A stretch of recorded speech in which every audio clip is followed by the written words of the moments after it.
Clune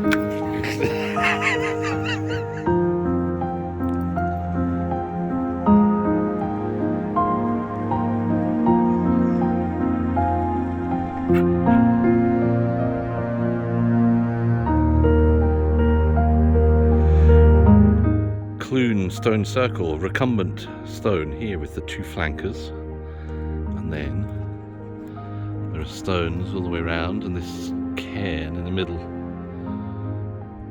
a megalithic monument to the moon. See the setting and the rising of the moon between these flankers, I believe, or something like that.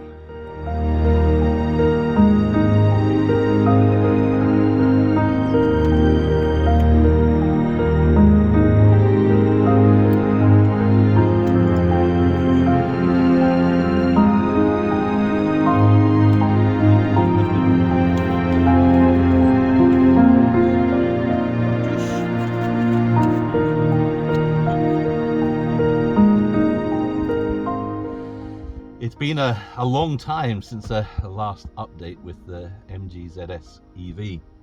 So we've now done over 5,000 miles in the car, 5,148 to be exact. And we picked up the car in the kind of summer of last year. We've had it about 9 months, I guess. I think it's been in the country for about a year, but because of the lockdown taking place last spring, that happened just as the car had arrived, so we didn't get our hands on it for 3 months or so. But we've had it for about 9 months, and even during the lockdown we've put on over 5,000 miles. So it certainly gives us a chance to get to know the car and any foibles or good points with it. So let's have a wee chat about some of those as we head back home.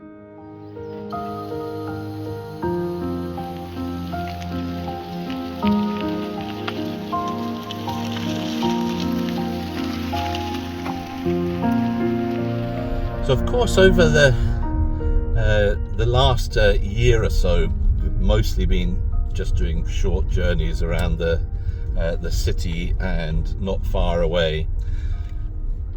During the summer we were able to get away a bit more, of course, as you know, so we did quite a few runs up and down to Glasgow, which one of my previous videos was about that. So what we have found is that I'm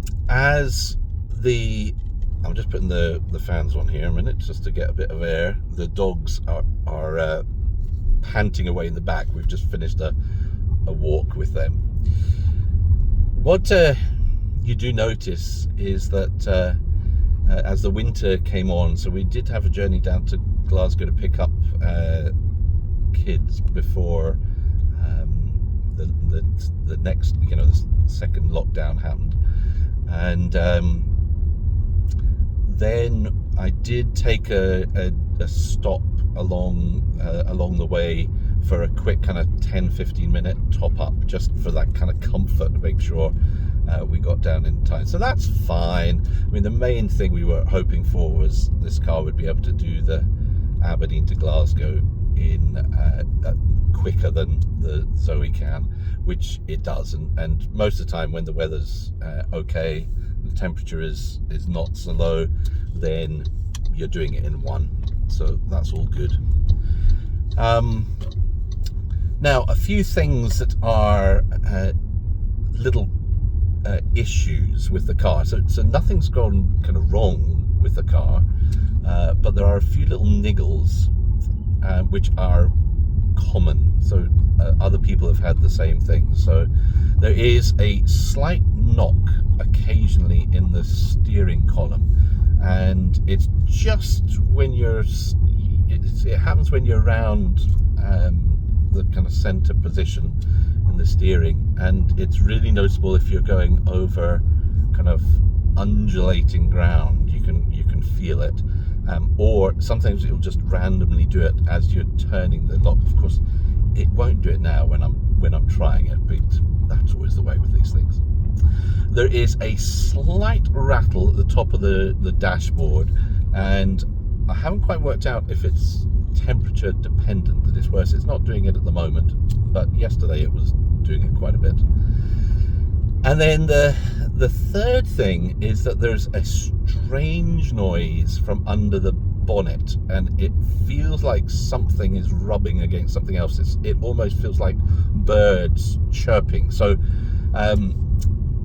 we'll open up the bonnet and have a wee look and see if we can see where that is coming from. And I can hear it doing it now.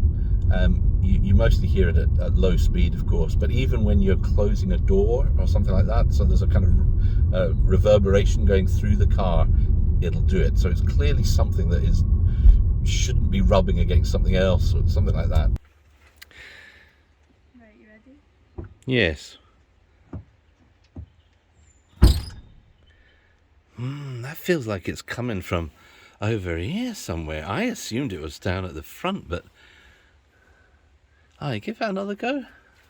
Start hanging on to things. Yeah. Oh, blimey. Fuse box wasn't properly on though. Yeah, go again.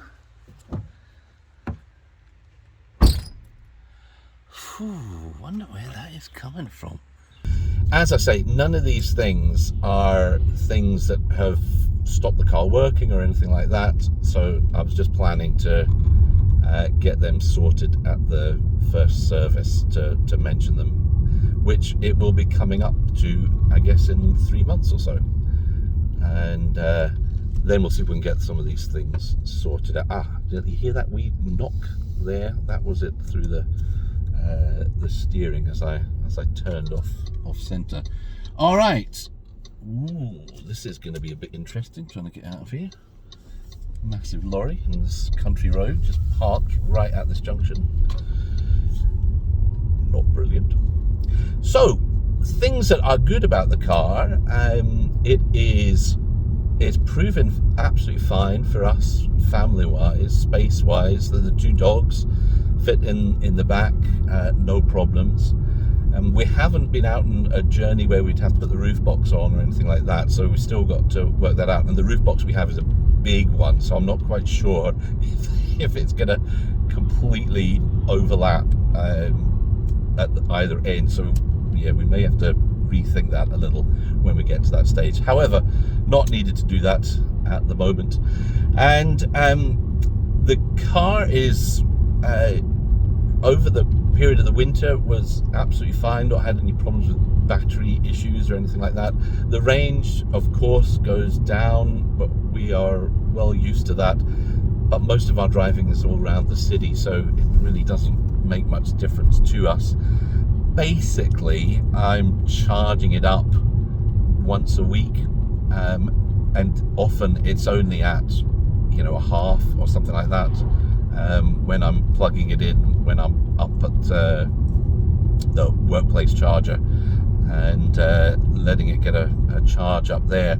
So yeah, it's really it's all been fine, and that's part of the issue with kind of modern EVs. That's maybe a bit different to how things were 6 or 7 years ago when it was all quite new, is that actually they just work, and they work fine, and most of the time you don't really think about it at all. You just find a new way of working and how the driving goes, and that's it. There's not an awful lot there to report. So as I say, the car's been great. It's big enough for us. The economy, the range is fine for us. So all those boxes checked and still going well. Oh, look at that beautiful pagoda. Oh, lovely Mercedes. So I've been keeping the accumulated total running for the last 3,500 miles or so, 3,600 miles. So that will cover the whole of the winter and a bit more around that, and averaging about 3 miles per kilowatt hour. So for the summer, I expect that to go back up again. I think we were maybe doing about 3.5 3.4ish or something like that, 3.5 maybe, kind of over the when it was a bit warmer. But again, it's a lot of short journeys. We've been doing the heater on, the electric seats, the heated seats on, sometimes having to sit defrosting and things like that. So you'd expect that to be the kind of the worst of the economy. So I don't think that's too bad, to be honest. I think that's pretty good. So I'm kind of happy with it as far as that goes. Now we're still on the original kind of software as far as the battery management system goes. So I know there's been a lot of folks have had some issues with an update to that over the last few months. We're still on the original one the car came with, so it has had the Comfort 2 update, so the benefit from all of that when that took place. So that would have been last summer, but it hasn't had any updates since then. So we've missed all of the hoo-ha, and I'm glad that we have, because that would have been a complete pain in the neck. However, I am looking forward to some of the changes that do come with those updates. So I'm hoping that by the time the car gets serviced, they've kind of got that sorted out, and it will have some updates. The particular annoyance is the fact that it doesn't charge. You have to lock the car when it's on a Type 2 charger. And now I've got into and there's another wee thing that we have. So if you've plugged it in and then lock, this is the experience that I have, most of the time it won't charge. So you've got to lock it and then plug the plug into the charger, and then it immediately starts to charge. That happens routinely at where I normally charge up. So you just get into the routine of that. You plug it into the car, you then lock the car, and then plug it into the charger, and then immediately you hear the relays clicking, and it'll start to charge. If you plug the two plugs into the car and the charger first, and then lock, it does a lot of nothing. So it would be really good to get that sorted out, so that you could just plug it in and it starts charging come what may, which obviously the update, that's one of the things that it sorted out. So I'm looking forward to that getting sorted out. But otherwise, I'm glad we're not having all the other issues that some other MG ZS drivers have had with the battery management system starting to get very confused about the battery voltages, and all problems with the balancing of the cells all starting to go out of place. So this car's fine with that, and when you're fully charged, which I did on Sunday, I think it was 454 volts, something like that, with the full charge. That's all good. I'm hoping they don't mess that up at the surface.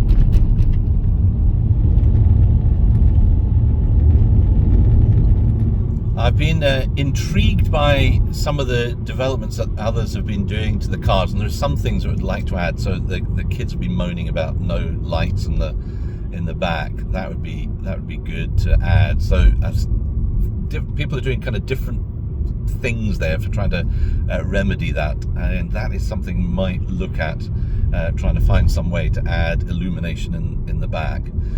And what was really noticeable last summer, autumn time, especially when the sun was getting lower, is the lack of tinting on these windows, which is such a bizarre thing that there isn't any tint. So I think before we get into the summer, I'm going to try and get the rear windows tinted and something on these side windows. And I mean, it's been years since I've been in a car that didn't have tinted windows, and you really notice it just in the sun. When your arm is here, it gets burnt. You feel the heat on it that I haven't noticed before I haven't noticed for a long time in a car. So that would be nice to get sorted out. So that's something there to look at.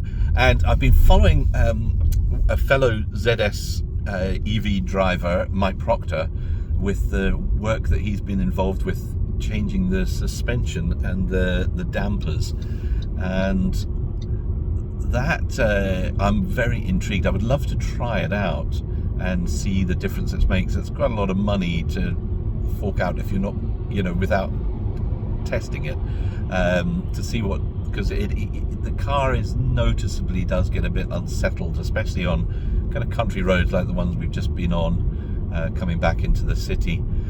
That would be interesting to try out. Otherwise, everything else I'm happy with, and it's just chuntering on. And of course, we still have our Zoe that we've had now for 7 years, yeah, something like that. And it's doing fine. I'll need to do another video as an update on it. But there we are. I think that's really our update on life with the MG ZS EV after 5,150-ish miles. I'll give another update as time goes by. Thanks for watching. Bye.